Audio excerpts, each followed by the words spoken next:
Kuatkanlah dan teguhkanlah iman kami. Kami akan belajar firman Tuhan hari ini tentang pengampunan. Tuhan tahu bahwa itu tidak gampang bagi kami. Biarlah kami meresapi semuanya karena Tuhan. Dan oleh Tuhan pun kami diberikan kekuatan untuk melakukan pengampunan itu di dalam hidup kami. Tuhan jauhkan penggoda pencobaan. Biar dalam damai-Mu kami belajar firman Tuhan. Kami rindu pada firman-Mu. Berfirmanlah bagi kami Tuhan, di dalam nama Yesus firman yang hidup itu kami berdoa. Amin. Bapak Ibu Saudara-saudara yang dikasihi dalam Tuhan Yesus, tema kita hari ini yang ditetapkan oleh Majelis Sinode Gemit adalah pengampunan memulihkan relasi. Di minggu sengsara yang pertama ini, saudara, pembacaannya terambil dari Injil Matius pasal 18 ayat 21 sampai ayat yang ke-35. Injil Matius pasal 18 ayat 21 sampai ayat yang ke-35. Perumpamaan tentang pengampunan. Kemudian datanglah Petrus dan berkata kepada Yesus, Tuhan, sampai berapa kali aku harus mengampuni saudaraku jika ia berbuat dosa terhadap aku? Sampai 7 kali? Yesus berkata kepadanya, bukan. Aku berkata kepadamu, bukan sampai 7 kali, melainkan sampai 70 kali 7 kali.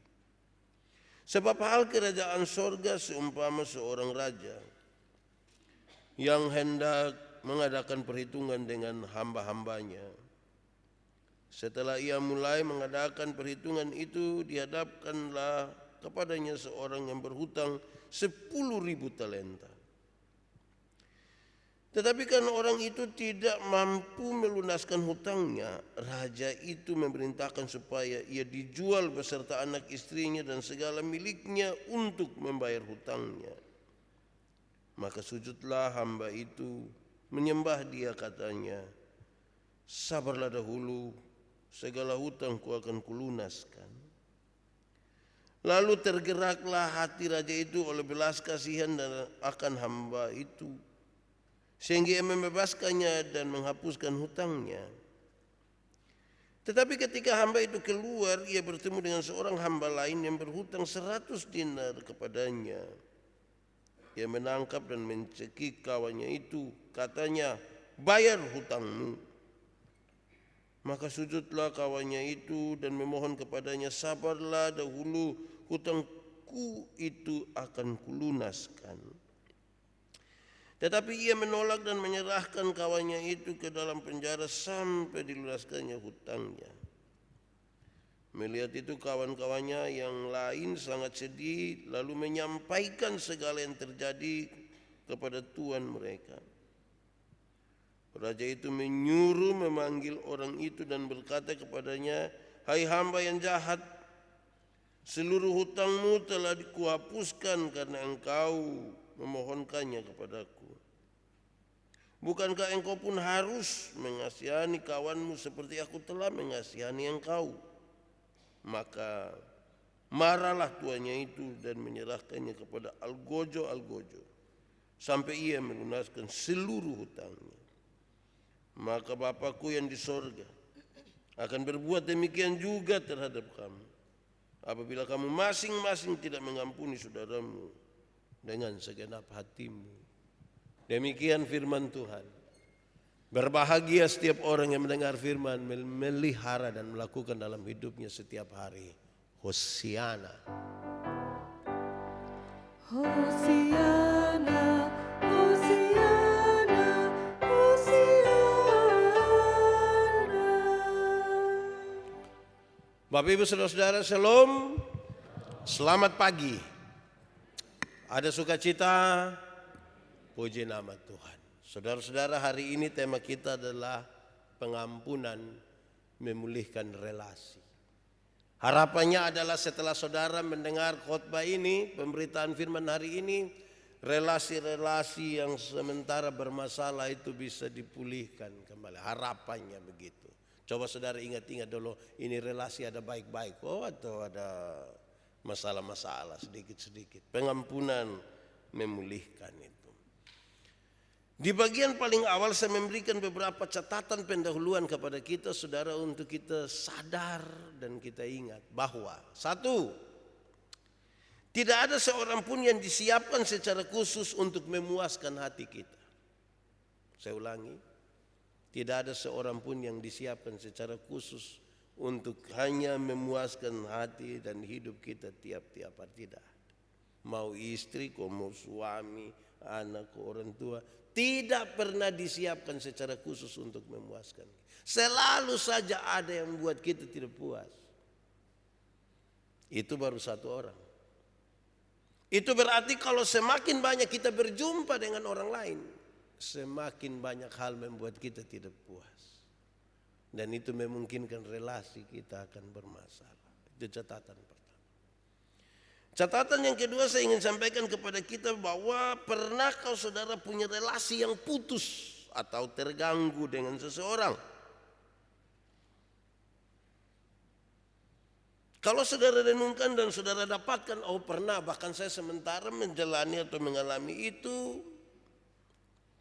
Pertanyaannya adalah, lalu bagaimana saudara menyikapinya? Bagaimana saudara menyikapi sebuah relasi yang putus dan terganggu ini? Membiarkannya saja? Nah, sudah nanti juga akan baik-baik kembali. Banyak suami istri itu bertengkar, terus mereka diam-diam, itu dan omong kembali sudah. Tidak usah lagi omong-omong itu, tidak usah. Nanti pas masalah baru dia ungkit kembali. Karena kita tidak selesaikan. Ataukah kita marah dan membiarkan saja? Sudahlah, tidak usah lagi kenal, tidak apa-apa. Atau kita memilih untuk berpura-pura baik, seolah-olah tidak ada perkara, seolah-olah tidak ada masalah. Ya renungkanlah, kita biasa ambil sikap yang mana. Ketiga, tentang pengampunan saya ingin sampaikan kepada kita saudara-saudara bahwa ini barang lama yang ingin saya sampaikan kembali. Pengampunan itu satu paket dengan pendamaian. Kalau orang bilang dia mengampuni, itu harus berjalan bersama-sama dengan berdamai. Karena itu saya katakan, pengampunan dan pendamaian itu satu paket. Kenapa? Kita temukan ada banyak orang yang mau mengampuni tetapi tidak mau berdamai. Ada yang mau berdamai tapi tidak mau mengampuni. Selalu saya pakai contoh, yang mau mengampuni tapi tidak mau berdamai itu dia selalu bilang, Pak Pendeta, untuk marah saya tidak marah, untuk marah saya tidak marah. Kau mau marah apa? Kita sutua-tua begini. Dia mau datang di rumah ada. Tapi kalau saya yang mau pergi dia biar saya mengampuni tapi tidak mau berdamai. Ada yang sebaliknya, ada yang kebalikan dari itu, mau berdamai tapi tidak mau mengampuni. Kelihatan tidak ada masalah. Itu biasa pencitraan, sepertinya tidak ada masalah. Saudara, paling banyak terjadi di anak-anak kecil itu. Anak kecil itu kalau dorang main kelereng kau berkelahi, dorang pun bapak datang, hei, damai. Ini kamu dua kakak ini, damai. Ayo, itu dong pun cara sorong tangan untuk damai. Berdamai. Cium sabu. Kan ini yang kau saudara, kalau besok-besok yang kau susah, saudara yang tolong. Itu saudara lihat dia cium, itu cium tidak berdamai, tapi tidak mau mengampuni. Saudara, sengaja saya ambil nats pembimbing tadi. Ampunilah kami akan kesalahan kami, seperti kami mengampuni orang yang bersalah kepada kami. Berulang-ulang kali saya sampaikan pada saudara. Itu kalimat kalau kita pakai bahasa yang lebih ringan, bahasa sehari-hari, bilang begini, Tuhan ampuni saya seimbang dengan saya mengampuni Pak Meki. Jadi kalau saya mengampuni Pak Melki 2 kali, saya mendapat hak untuk diampuni oleh Tuhan berapa kali? Seimbang. Tapi kalau saya tidak mengampuni Pak Milky, sebenarnya saya harus bilang kepada Tuhan, Tuhan mohon maaf, tolong jangan ampuni saya, karena saya belum mengampuni Pak Milky. Wah, berat juga ya. Pada satu sisi kita mau diampuni, tapi pada sisi yang lain kita berat sekali untuk melepaskan pengampunan. Lalu pembacaan ini kita baca. Petrus bertanya, Tuhan, berapa kali kita harus mengampuni? 7 kali kah? Kemungkinan besar Petrus sudah melakukan itu. 7 kali kah? Petrus menyangka bahwa kalau saya sudah ampuni sampai 7 kali itu saya sudah hebat itu. Dia bikin salah, saya sudah ampun. 2, 3, 4, 5, 6, 7. Kurang apa lagi saya? Saya bayangkan Petrus sampai 7. Kalau kita di Kupang itu 3, saya ingat 2 kali. Karena kita biasa 3. Saya ingat saudara-saudara, ada satu waktu ada kucing, dia makan ikan goreng. Terus ibu di rumah bilang, 1.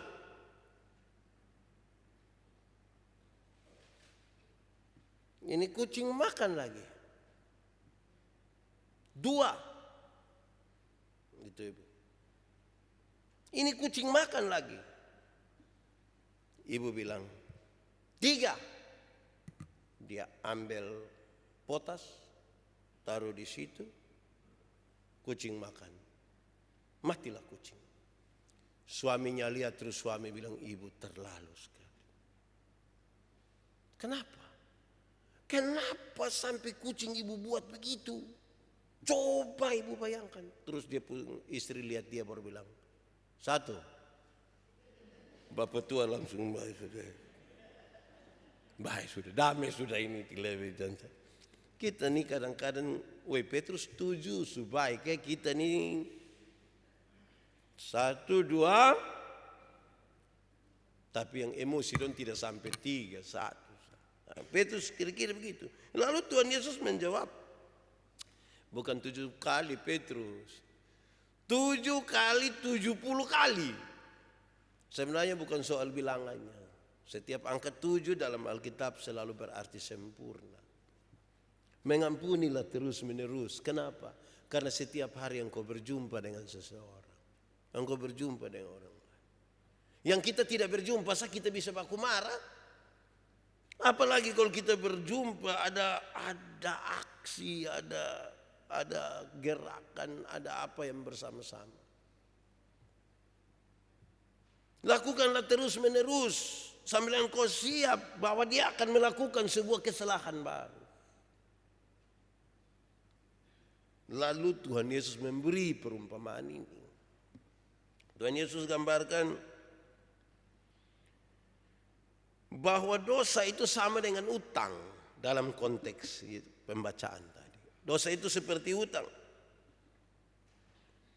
Perhitungan akannya itu dilakukan oleh raja. Raja yang atur itu perhitungan, bukan yang ambil, bukan yang pinjam yang atur. Yang kasih yang atur. Digambarkan ada orang berhutang 10.000 talenta. 1 talenta sama dengan 6.000 dinar. 1 dinar adalah upah kerja 1 hari. Jadi kalau 10.000 talenta berarti 10.000 kali 6.000. Berarti dia berhutang kurang lebih 60 juta waktu itu. 60 juta di 2000 tahun yang lalu tuh saya rasa sangat mahal. Yang sekarang juga tetap mahal. 60 juta ini. Jadi kalau dia tebus dengan kerja 1 hari 1 dinar, maka dia butuh bekerja kira-kira 333 tahun. Itu dengan hitungan kerja 300 hari kerja per tahun. Dia butuh kerja kira-kira 333 tahun. Di sini ada yang seumur 290 kok. Ini utang sangat mahal, sangat banyak. Pada waktu itu saudara, pendapatan Raja Herodes per tahun, Raja Herodes hanya dapat kira-kira 900 talenta. Jauh di bawah utang digambarkan oleh Tuhan Yesus. Jadi, dengan hutang yang sangat besar ini, ketika raja penuh dengan belas kasihan bilang, hutangmu kuhapuskan, dia pasti sangat bersuka cita. Dia pasti sangat berbahagia. Dia senang karena dia pikir dia pu istri, dia pikir dia pu anak. Tuhan, saya akan coba. Sekarang dia tidak, bersihlah hutang, selesai. Pasti bersuka cita. Pasti dia senang. Yang menarik adalah kisah selanjutnya. Waktu dia keluar, dia ketemu seorang teman yang berhutang kepada. Tidak sampai 10.000, hanya 100. Jauh di bawah hutangnya kepada raja. Dia marah ini orang, bayarlah hutangmu. Ini orang bilang, aduh sabar dulu. Dia membawa orang ini ke penjara. Raja waktu tahu itu raja marah. Hai, engkau ini baru saya tebus ini nak. Tapi kenapa engkau tidak lakukan itu kepada saudaramu? Kira-kira di pun teks begitu. Saudara, mari kita belajar tentang tema ini. Pengampunan memulihkan relasi. Di bagian awal daripada menjawab tema ini, saya mau kasih tahu saudara bahwa hal-hal yang penting. Kenapa pengampunan itu penting? Kenapa pengampunan itu sangat penting? Satu, jika kita tidak mengampuni, itu berarti kita berdosa kepada Tuhan. Saya ulangi. Jika kita tidak mengampuni, kita sementara berdosa kepada Tuhan. Karena Tuhan bilang, ampunilah seorang terhadap yang lain. Jadi kalau saya dan saudara tidak mengampuni, kita berdosa kepada Tuhan. Karena itu pengampunan itu penting. Kedua, jika kita tidak mengampuni, sebenarnya kita tidak memahami karya penyelamatan Yesus Kristus di kayu salib. Kenapa Tuhan Yesus disalibkan? Karena dia mau mengampuni saya dan saudara. Jadi kalau orang tidak mengampuni, itu berarti dia tidak mengerti dan dia tidak paham peristiwa yang terjadi di kayu salib, di mana Tuhan menyerahkan nyawanya bagi kita sekalian. Apakah saudara tidak paham pengampunan di kayu salib? Pasti paham. Tapi pada waktu saya dan saudara tidak mengampuni, itu menunjukkan bahwa kita tidak paham akan peristiwa di salib itu. Ketiga, pengampunan itu penting karena jika kita tidak mengampuni berarti kita sementara mengganggu kesatuan tubuh Kristus. Ulangi, kalau kita tidak mengampuni, kita sementara mengganggu kesatuan tubuh Kristus. Kristus kepala gereja, kita adalah tubuhnya. Kita saling terikat satu dengan yang lain. Kita saling berelasi satu dengan yang lain. Ada hal yang mengganggu relasi kita. Kalau kita tidak mengampuni, maka kita sementara berupaya merusak tubuh Kristus, di mana kita ada menjadi bagian di dalam. Keempat, jika kita tidak mengampuni berarti kita sementara memberikan kesempatan kepada iblis untuk menguasai hidup kita, menguasai keadaan. Iblis senang kepada orang yang hatinya lagi kacau dan lagi marah terhadap seseorang. Saudara bisa bayangkan kalau saudara sementara benci seseorang. Kalau kita tidak mengampuni, hati kita meluap-luap dengan kemarahan. Iblis bekerja di dalam. Kelima, kenapa pengampunan itu penting? Pengampunan itu adalah kunci menuju sebuah pemulihan diri, pemulihan relasi dengan Tuhan dan sesama. Sekaligus dia menjadi kunci dari pertumbuhan. Kalau kita mau bertumbuh, mesti mengampuni. Mesti mengampuni. Saudara lihat sekarang ada 5 hal. Kenapa pengampunan itu penting? Mari kita lihat. Pak Pendeta, betul lah Pak Pendeta, saya cuma ngerti yang 5 itu dan saya juga mau. Tapi Pak Pendeta tolong kasih tahu dulu dia pucara karmana Pak. Kalau mau mengampuni saudara-saudara, tidak ada cara lain selain 2 hal ini. 1, pertama-tama kita harus berbesar hati dulu. Berbesar hati. Bahwa kita terluka karena seseorang. Kita harus berbesar hati untuk menerima bahwa ada orang lain bersalah kepada kita. Dan oleh karena kesalahan itu kita terluka sekali. Kalau mau mengampuni harus sadar dulu. Terima dulu kenyataan bahwa kita terluka. Jangan pura-pura. Tidak, saya tidak marah. Kok mau marah? Jangan. Terima dulu bahwa hati kita sakit. Jujur pada sebuah keadaan bahwa kita sementara terluka. Kepada istri, suami, anak-anak, orang tua, ipar-ipar, bapak mantu, mama mantu. Kita lagi. Cara pertama di situ. Berbesar hatilah untuk terima bahwa kita sementara terluka. Oleh karena dia pun tindakan. Oleh karena dia pun kata-kata. Setelah itu kesadaran itu baru lakukan yang kedua. Kita perlu berdoa. Perlu berdoa.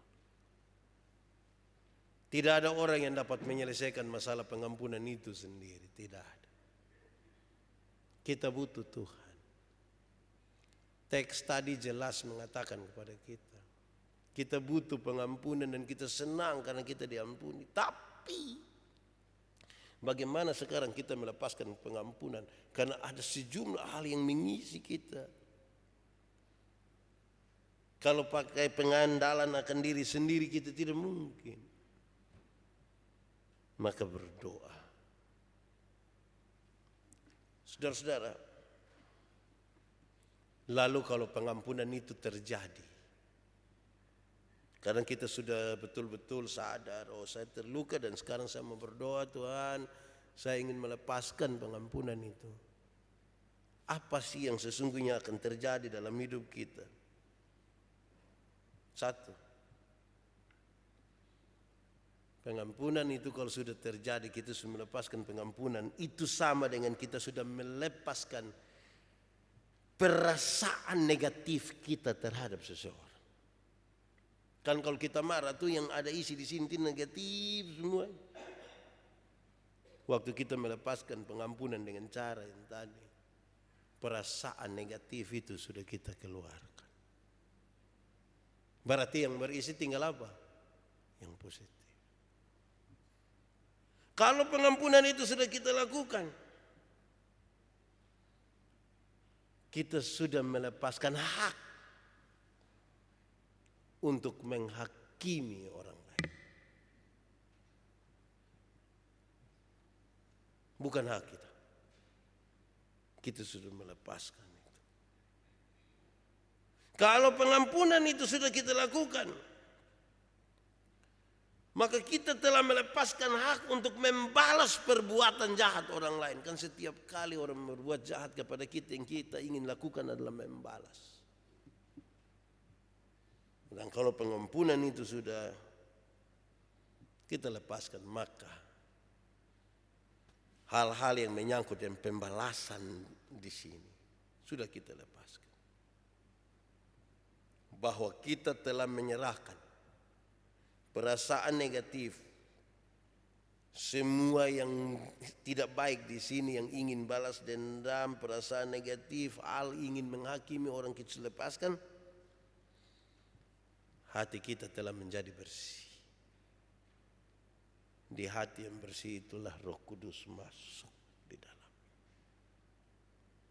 Roh Kudus tidak dapat bersatu dengan hati yang penuh dengan kepahitan. Roh Kudus tidak akan bersatu dengan hati yang penuh dengan rencana jahat. Dan salah satu kuncinya adalah lepaskanlah pengampunan. Supaya hati kita bersih. Roh Kudus itu masuk. Tema besar Gemit sekarang ini adalah Roh Kudus membaharui segala ciptaan. Waktu kita bicara hari ini tentang pengampunan, betapa Roh Kudus itu masuk dan merubah. Saudara, saya ingin akhiri khotbah ini dengan dua testimoni. Saudara sudah dengar, tapi kita bicara pengampunan, saya harus mengatakannya kembali. Pertama, beberapa tahun yang lalu saya punya kakak itu ditabrak mati oleh seorang tetangga. Saya yang pergi ambil di subuh kira-kira jam 2. Patah. Waktu sampai di rumah sakit, tahu bahwa suaminya sudah meninggal, dia istri bilang ke saya sujanda ini. Pagi ketika jenazah dibawa sampai rumah, anak-anaknya tanya, "Papa di mana?" Saya sangat tidak bisa jawab. Istrinya mereka berdua punya 3 orang anak, dan anak yang keempat sementara dalam kandungan kira-kira 4 bulan. Sesuatu yang berat sekali saya melihat papa dan mama yang sangat terluka waktu itu. Saudara, tiba-tiba ada satu waktu ada penabisan pendeta-pendeta Gemit di Soe. Saya dampingi seorang pendeta. Saya pergi ke gereja pakai motor, di mana saya punya kakak itu ditabrak. Saya mau parkir motor di belakang satu mobil Avanza hitam.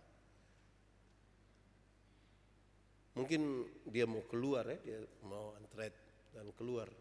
Saya dengar satu suara bilang begini, "Siapa bu motor itu? Tidak bisa kasih pindah." Saya coba lihat yang bicara itu adalah orang yang tabrak saya punya kakak. Saudara bisa bayangkan saya punya hati. Saya seorang laki-laki muda yang sangat kuat. Dan saya bisa melakukan banyak hal. Termasuk cek dia. Saya punya sahabat satu tahu bahwa saya sementara marah. Dia datang peluk saya, dia bawa saya ke konsistori gereja dan dia bilang, "Yandi, engkau harus berdoa."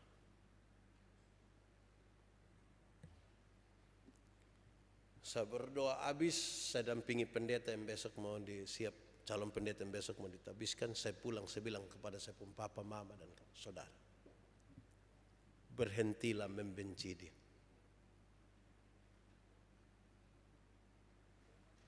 Karena setiap kali kita lihat dia, kita yang terluka. Ada sikap yang tidak baik dari dia, kita yang terluka. Hari itu saya mengambil sebuah definisi tentang pengampunan. Pengampunan bukan melupakan masalah. Makin sakit hati kita makin tidak bisa melupakan. Tapi pengampunan itu adalah membebaskan diri, menyambut dia, menyambut kesalahannya sambil siap. Mungkin besok dia bikin sebuah kesalahan baru. Kedua, ini hal lama yang saya cerita. Saya melayani di Sabu. Ada satu hari tetangga terdekat, bukan terdekat, ada tetangga juga kiri kanan, tapi dia ada di dekat situ. Dia sakit. Dia sakit berat, orang kasih tahu saya pergi, dia lagi muntah-muntah. Saya kan tidak bisa melakukan apa-apa. Jadi saya pergi cari anak-anak, dorong kau datang masak kasih dia bubur. Karena dia punya istri ada berangkat ke Kupang. Saya pergi cari, mereka sudah siap datang untuk urus dia. Saya langsung terus ke Seba. Dari Seba saya pulang. Sedikit buru-buru karena mau persiapan perjamuan kudus. Saya sampai puskesmas Daeko, saya singgah karena besok hari Minggu akan dilaksanakan pelayanan kesehatan gratis di situ dalam kerjasama gereja dengan pihak kesehatan. Saya singgah, saya ketemu kepala puskesmas, terus saya jalan. Saya benar-benar tidak tahu kalau orang sakit itu mereka sudah bawa di puskesmas itu. Saya tidak tahu. Karena saya suara begini besar ini, dia pasti pikir, oh pendeta Yandi sudah datang, pasti lihat dia. Ternyata karena saya tidak tahu. Saya pulang karena mau persiapan perjamuan. Kami persiapan perjamuan pas mau pas sudah selesai dan amin, amin. Saya lihat ada oto puskesmas datang dan masuk ke dia rumah. Jadi saya tanya majelis, ini oto puskesmas datang buat apa itu? Saya pikir mau bawa beliau ke sana. Bapak mungkin dong suruh bawa pulang beliau. Oke, habis ini kita pergi ya. Kami habis doa di konsistori, kami pergi, saudara. Saya sementara pakai toga hitam. Pas kami baru sampai pagar depan rumahnya, dia berteriak begini, usir itu pendeta, usir.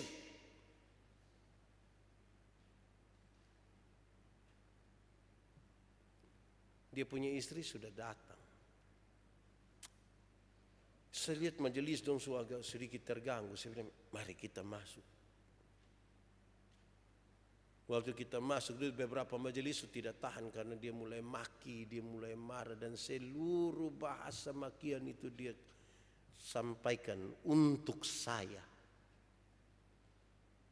Menurut saudara, saya punya hati penuh sukacita kok. Saya bilang kepada istri, Ina, bikin kopi dong, kok saya minum. Majelis separuh menangis dan mereka pulang. Itu kopi pun pahit, itu 4 kali lipat dari itu kopi yang sebenarnya. Karena sementara saya minum dia maki-maki. Terus saya pulang. Pas masuk kamar itu saya langsung menangis sejadi-jadinya. Saya menengadah ke langit dan saya bilang, Tuhan, saya salah apa? Saya salah apa? Kok saya tidak tahu kok itu orang di situ. Hanya karena itu saja bebas memaki saya kok. Saya ambil keputusan malam itu tidur di Seba. Malam itu saya tidak bisa tidur, saya bolak-balik tidak bisa tidur. Besok pagi kita akan perjamuan kudus. Tuhan bayangkan, saya mau bikin perjamuan ke mana? Hati terluka begini. Sekitar jam 2 saya tidak bisa tidur, saya berdoa, Tuhan, tolong kasih tenang saya punya hati kok. Saya tidur dulu Tuhan. Dan Tuhan tolong kuatkan hati saya. Kan saya tidak mungkin laksanakan perjamuan kalau saya begini. Kasih kuat sedikit untuk saya bisa pergi dan minta maaf di dia. Singkat cerita saya bisa tidur, bangun pagi saya siap-siap. Saya pulang. Mau perjamuan dalam pikiran tadi. Bagaimana saya harus naik kalau saya dengan hati yang begini. Saya harus singgah di dia dan minta ampun. walaupun saya salah. Saya tidak salah. Makin dekat dia rumah, makin dekat dia rumah itu saya sepertinya sudah tidak ada hidup lagi. Harus lewat dia punya rumah baru ke saya, ke pastori tempat saya tinggal. Dia dengar saya punya bunyi motor dari sana datang. Woi, saya makin dekat saya sudah tidak bisa, saudara. Saya rasa, kita mati sudah kalau begitu. Saya parkir motor tepat di depan pintu pagar rumah. Saya pas standar motor, dia lari dari sana. Saya dalam hati mati kita. Mati. Saya cepat-cepat turun supaya kalau ada serangan kan saya bisa bela diri sedikit. Saya turun posisi berdiri begini, ternyata dia lari dari sana hanya untuk berlutut. Dia peluk saya punya kaki kuat-kuat dan dia bilang begini, Bapak tidak boleh naik mimbar dulu sebelum saya minta maaf dan saya minta ampun di Bapak. Saudara lihat, saya berdoa Tuhan jangan biarkan saya naik mimbar sebelum saya minta ampun di dia. Tapi dia sementara berdoa Tuhan, jangan dulu pendeta naik mimbar sebelum saya minta ampun. Kami dua berpelukan ke Teletubbies. Kami dua menangis sekuat-kuatnya. Jemaat dan majelis jemaat yang mau pergi ke gereja, mereka menyaksikan pemandangan itu dan mereka ikut menangis terharu. Saya membayangkan tanpa sebuah khotbah pengampunan, pesan terkirim kepada jemaat-jemaat yang hari itu menyaksikan. Kadang-kadang kita mau mengampuni saudara tapi hati kita, pikiran kita disesatkan. Jangan sampai saya minta maaf kok dia. Biar seteduh. Semoga yang ada terluka sakit hati dong pulang bisa singgah Tapi bawa motor supaya standar baik-baik kok. Jangan sampai kalau yang itu datang dia kalau dia datang serang. Tuhan memberkati kita. Mari kita tunduk kepala.